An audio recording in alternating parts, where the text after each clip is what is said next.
Hi, good evening, and welcome to another episode of PJs with PJ, Pajama Talks with Pastor Jeannie. I am Pastor Jeannie Sortland, and I serve the church, the United Methodist Churches in Kensal and Wimbledon, North Dakota. And I welcome all of you that are taking a minute from your day to see what I might have to say today. And I decided for today we would bop back into our study through the three letters of John. And Second John is pretty short, so we might be able to cover this whole thing tonight. So we will just start right in reading verse 1. The elder to the elect lady and her children. And that would be, the elder would be someone who is mature in faith, and the elect lady is the local congregation. So the mature in faith to the local congregation and her children, whom I love in the truth, and not only I, but also all who know the truth, because of the truth that abides in us and will be in us forever. Grace, mercy, and peace will be with us from God the Father and from Jesus Christ, the Father's Son, in truth and love. I was overjoyed to find some of your children walking in the truth, just as we have been commanded by the Father.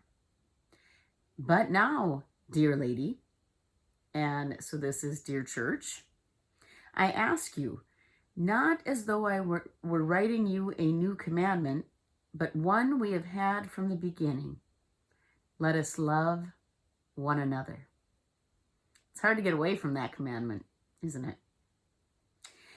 In verse 6, and this is love, that we walk according to his commandments. This is the commandment, just as you have heard it from the beginning. You must walk in it.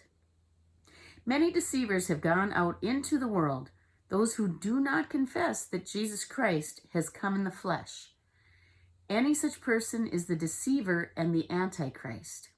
And we talked about that a few days ago, that anybody who is not professing that Jesus Christ was fully man and fully divine is an Antichrist.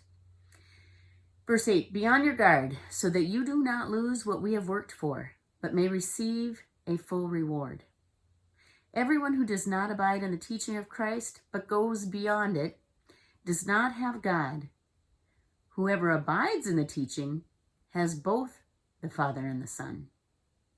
Do not receive into the house or welcome anyone who comes to you and does not bring this teaching.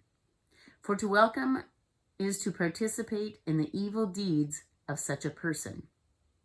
Okay, so that's a caution to us that we need to be careful about who we're hanging around with and who we're listening to, because we can be taken in if it is not the true message of Jesus Christ. And I really enjoy the final greetings here. Verse 12. Although I have much to write you, I would rather not use paper and ink. Instead, I hope to come to you and talk with you face to face, so that our joy may be complete. And then the last verse is the elder of your elect sister, so your sister church sends you their greetings.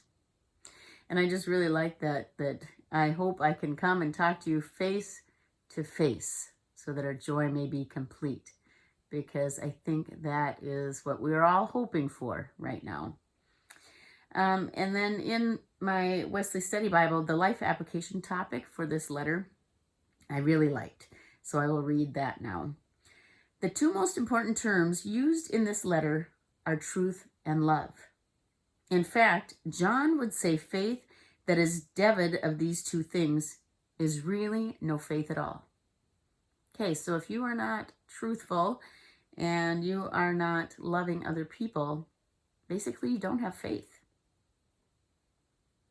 Like James, John, and that's the letter of James, and that's in the New Testament as well, John is clear that it is not enough just to know about truth or simply believe in love.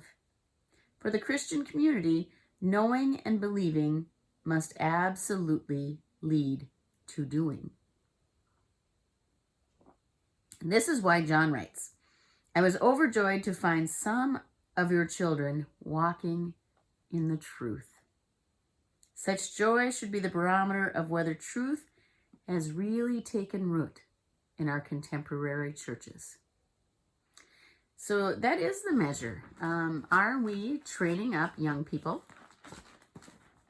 in the way of Jesus Christ? Because that is how they know the truth. So anyway, some thoughts for you to think about tonight. But, that really challenged me. If I'm not walking in truth and love, then really my faith is not valid. So I hope you're all having a good day, and we'll see you next time at PJ's.